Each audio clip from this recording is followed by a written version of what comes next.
It is April 30th, 2021. I am on lesson 181 in A Course in Miracles student workbook out of 365 days. I trust my brothers who are one with me. Now, I know I did say that I was going to stop the videos, and I think that was a mistake.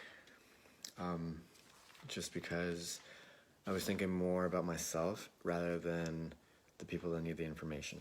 Now, up to that point that I left you guys at about 161, right? I did have my self-realization. Now, it says whatever the mind has set for revelation is irrelevant to what must be constant. Okay?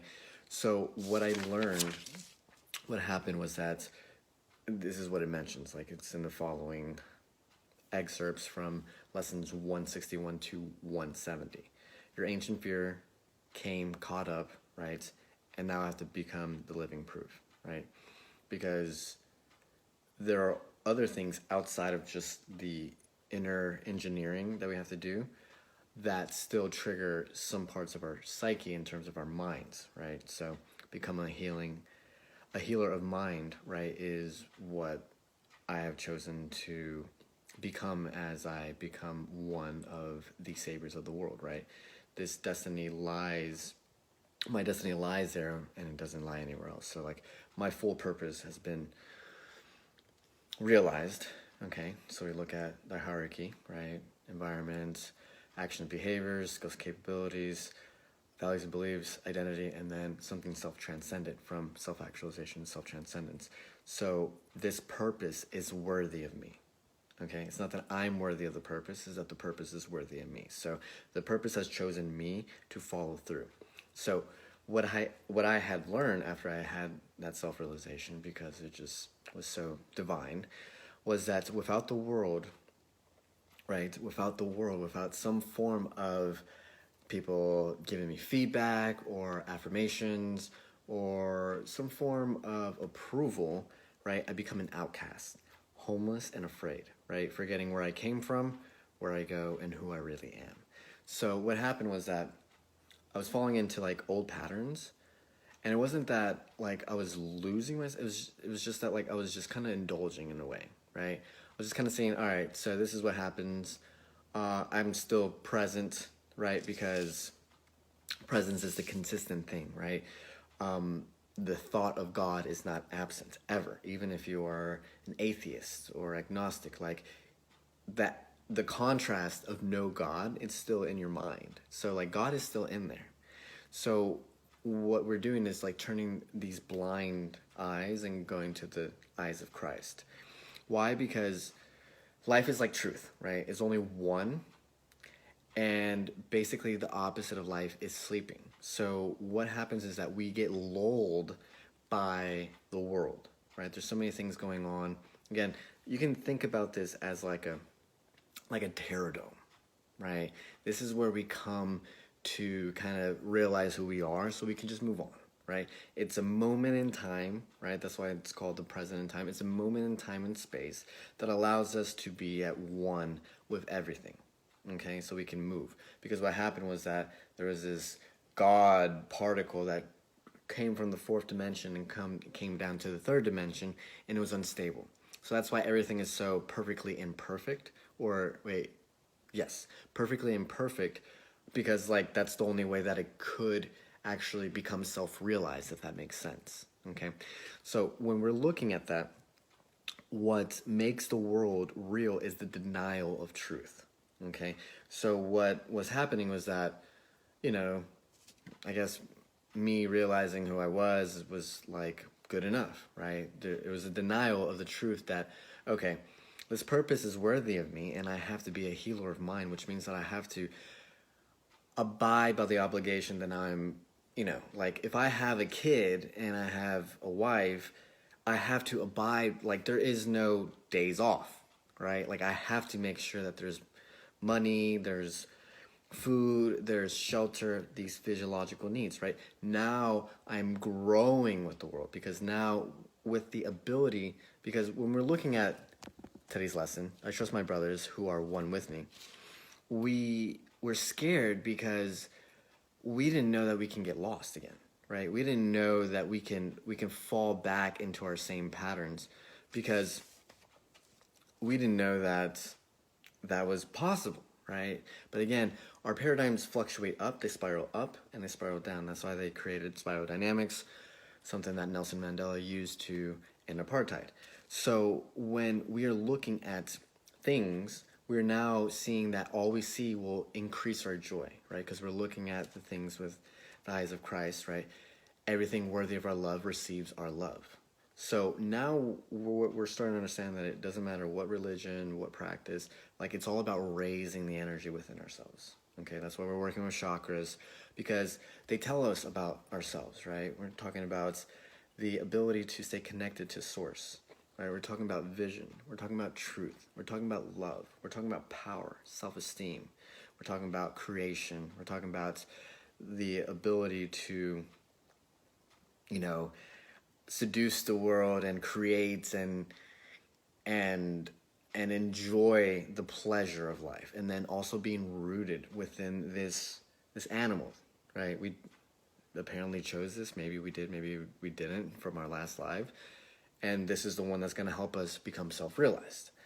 So when we take all that in consideration, we start to see this is what it says, an ancient peace that you carry in your heart and you have not lost.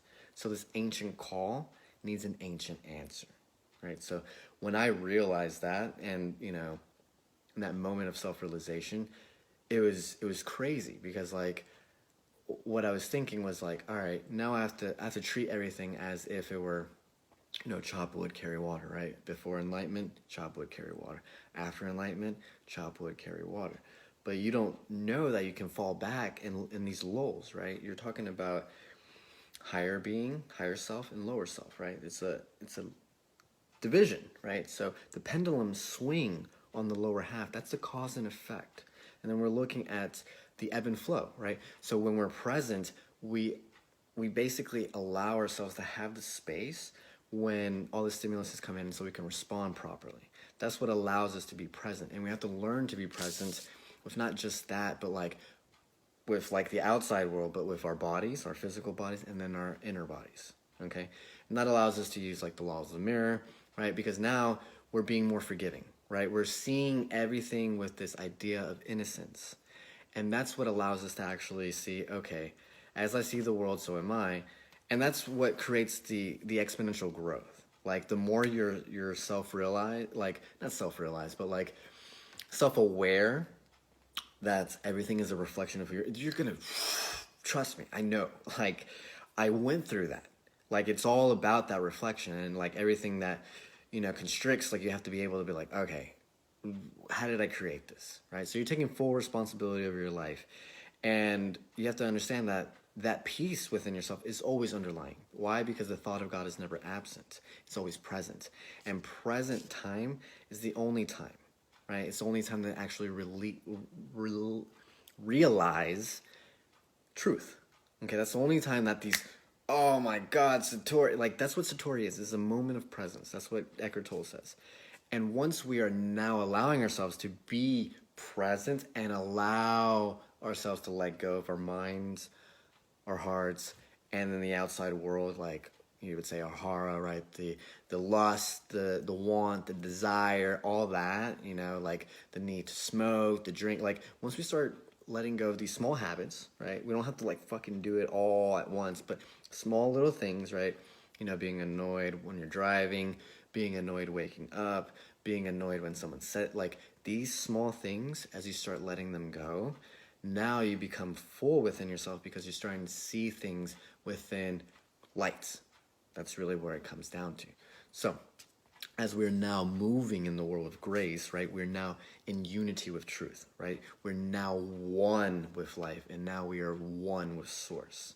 That's really where it's coming down to, because the more you allow, the more you start to see the things as an advantage, in its advantageous state, then everything as it's coming to you presently, it's coming exactly how it should be. Because now you are here specifically as reality is creating, you're meeting the energy of reality as it is, right? And now as you let that go, right? And now you become the witness of that. Now you're receiving the information as much as it should, right? Because think about it, like you're looking at things, everything is backwards, upside down. Imagine, like if everything is upside down, then what the fuck are we doing? So it hits the occipital lobe, right? The, I don't even know, ocul, whatever. It goes in there and then it flips back up. So that 1/10,000th of a second is where reality is meeting us. I, okay? And then that's when we can start creating, right? Because the intention that we have is being created, because what we're doing is just self-auto-correcting, right? Just like a missile to reach the end goal, right? So you can do that with small things, right? You can manifest, right? Just having the intention and putting it there and being able to relax within yourself and doing that. And then you can do it for long term, which means that you have to keep that attention, that intensity, that energy, the emotion, and just do it consistently every single day, right? Just like this self-realization, right? I did it relentlessly for 2, 3, 4, almost 5 years, and that's all I did. I just constantly released everything that I could, and that's really what we're trying to get to. We want to be able to come with life as it's unfolding, right? Because this is the only moment, right? There's nobody else that's seeing this moment as much as I am seeing it. So I raise this moment. I make this moment sacred. I make this something that will forever be on Instagram, and someone will see it, and someone will see and resonate with it. Even if it's one person, or maybe if it's just me. It doesn't really matter. Like, this is my moment, and I'm sharing it. So that's what you're trying to do with the presence, the eyes of Christ, all that. Now you're starting to just see things with unconditional love. That's all you're trying to do, right? Because it's a choice now. Now you're coming from choice. If you want to deliberately fall to sleep, that's a choice. But now you're coming from choice. And of course there's other things, right? Like we're looking at 181 that says, you know, like there are other things that will trigger our blocks that we don't even know that are outside, that, you know, have been imposed by the outside world, whatever, family, right?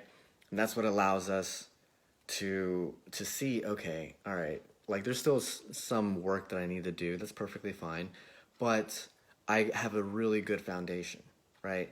And for me to deliberately choose to like go it's just going to be more pain.